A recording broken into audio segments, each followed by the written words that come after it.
Mesdames et messieurs, bonjour et bienvenue sur le flash d'information de Record TV. En Allemagne, lors d'une réunion virtuelle entre la chancelière et les ministres présidents des 16 Länder, le gouvernement d'Angela Merkel semble avoir cédé à la pression en renonçant à une approche graduée. Tous les magasins, restaurants, hôtels ou crèches vont donc pouvoir, au rythme des modalités fixées localement. Berlin abandonne ainsi toute prétention à imposer le mouvement, à l'exception du rappel de mesures élémentaires d'hygiène et de distance. Et puis en France, à partir du 12, 13 ou 14 mai, selon les communes, des dizaines de milliers d'enfants reprendront le chemin de l'école partout en France. Avec le déconfinement progressif, cela concerne environ 40% d'entre eux.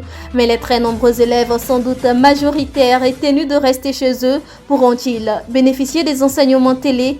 Les syndicats des enseignants auraient protesté argant qu'il était hors de question pour eux d'assurer une double journée, à la fois pour leurs élèves en présentiel et pour ceux qui resteront à la maison. Aux États-Unis, ce jeudi, le secrétaire d'État américain Mike Pompeo s'est dit ouvert une coopération avec l'OMS pour lutter contre la polio, malgré la décision des États-Unis de geler le financement à l'organisation de l'ONU pour sa gestion de la pandémie de coronavirus.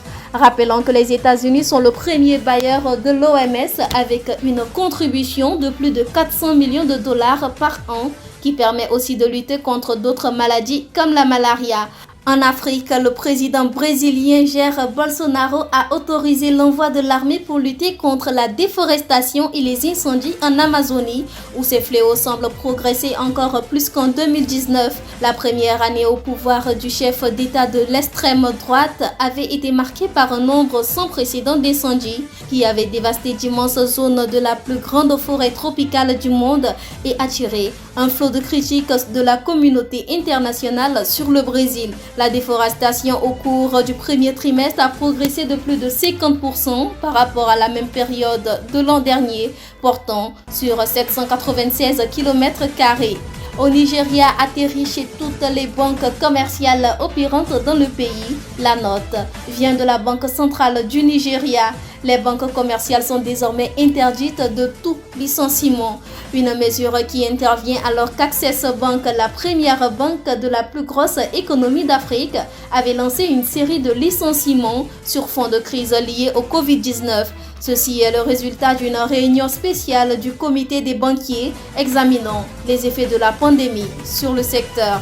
Et puis on finit au Burkina où le ministre de l'énergie s'est donné pour objectif de raccorder 1 million de personnes au réseau électrique national. Pour ce faire, il a lancé plusieurs projets qui enregistrent des taux d'exécution très avancés. L'une de ces initiatives est le projet d'électrification des zones périurbaines de Ouagadougou et de Bobo-Dioulasso. Lors d'une visite sur les chantiers, le ministre Bachir Ismaël Ouedraogo a pu constater l'avancée du projet.